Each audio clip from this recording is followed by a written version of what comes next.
Kind of give us an overview of what prompted you to throw your hat in on this race.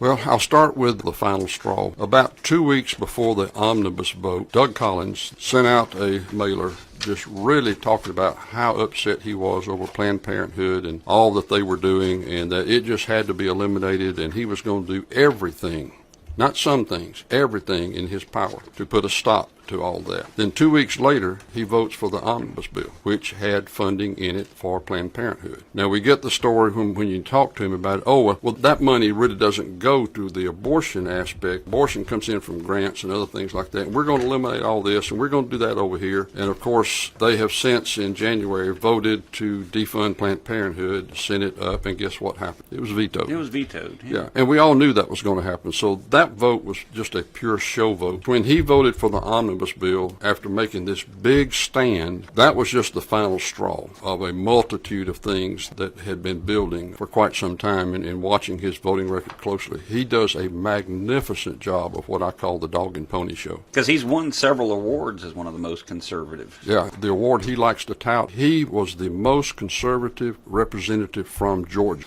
And, of course, what they don't tell you is the criteria used for that selection is he votes the most with leadership. And that's supposed to make him the most conservative. And the way it was explained to me is Republicans are conservative, Republicans are in office, Republicans are leading. So, therefore, if you follow the leadership in the Republican Congress the most, then you've got to be the most conservative. I don't think I'd score very well on that one. Yeah, most of the good guys don't score well on that one. You know, a lot of the times the guys who do stand up for the principle and so forth, they live pretty much in obscurity in state legislatures and in Washington. Yeah, that's kind of like Dr. Paul Brown was when he was up there, because he would not go along with what they wanted, then he was kind of pushed off to the side, and just... Also it has here the 2013 NDAA. It said Doug votes for U.S. government to legally propagandize the American people. The way they ended up wording it is that our federal government is allowed to put out propaganda anywhere in the world now as long as one person from a foreign country is going to hear it. That's the only criteria.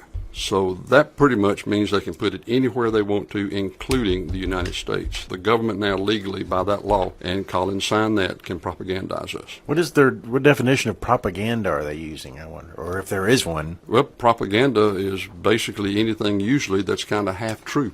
That's the best propaganda that's out there. Or that puts government in a positive light, too. You want to twist something into a certain perspective and take somebody down a certain road. That's what propaganda basically does. I think we just call those colleges and universities today. We do now. We laugh about the colleges, but I tell you what, this millennial generation, if it doesn't scare you how easily they're duped. I was talking to a millennial just this past week, and this person was telling me that there's a group of about 40 on an internet blog, and one of them threw out the question, who are you for presidentially and why? And overwhelmingly, that millennial group was for Bernie Sanders. Sure. Because of all the things he's for promised free. to give them. Oh, for free, they're going to get. And they don't grasp that he's not giving them anything. It's coming out of their back pocket. And so, Mike, you're running, outside of Mr. Collins' voting record, what are some of the issues that you want to bring forward? I want to see us move back to our Constitution. There's very, very little that Congress does that falls in line with our Constitution when you go back to original intent. We find the same thing here at the state. You go back and study the original intent of the founders and read what they wrote about some of these different clauses and things. And everything is just so twisted and so bent out of shape that a person following the Constitution that's sitting in Congress, their vote probably over 95% of the time is going to be no. Campus carry, to me, is really an important issue for several reasons. If you're in downtown Atlanta or you're in Athens, Georgia, you can be on the college campus and not even realize it. And there you are carrying a gun. And so that is just one of the reasons. How's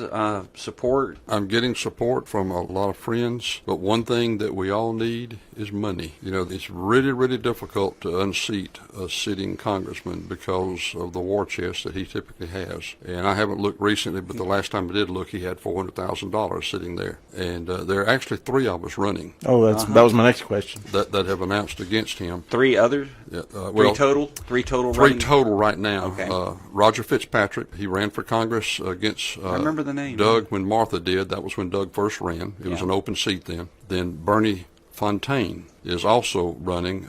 Bernie qualified the last day in the last cycle, and of course he didn't get his name out very well, like most of us, running on a shoestring. But Bernie has also stepped in. I think what this shows, or should show the people that maybe don't know that much about Doug's actual record, is they need to dig into it, because you don't find typically 3-4 people stepping up to run against a sitting congressman. Usually you see that happen when it's an empty seat. And if you went through the issues being cited for running, you wouldn't see a duplicate list. I don't know whether it would be duplicate, but there are going to be a lot of similarities between what we're upset about with what Doug has been doing, because, Doug runs as a constitutionalist, but yet he doesn't mind voting for a budget that totally violates our Constitution. We're always talking about we want to turn the government around. We want to reduce the spending. How do we do that if every time they throw it all together into an omnibus bill and they give something for guys in Georgia that they kind of want and something for guys in South Carolina they kind of want, and everybody continues to vote for that? How do you ever turn the nation around? You can't do it. So the real answer is, when those bills come up, we've got to start voting against them. If it shuts the government down, then it shuts it down. But you can't keep going down the same path and saying we're changing things. I know a lot of us in the district have been begging Doug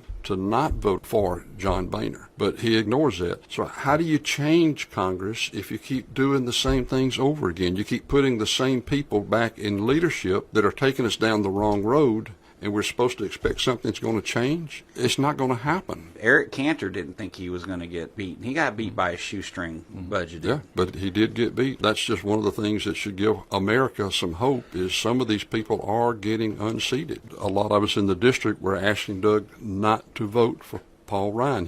And his excuse was nobody else really stepped up. That doesn't make any difference. Vote for George Washington. I don't care who it is. Just name somebody. Make a protest vote.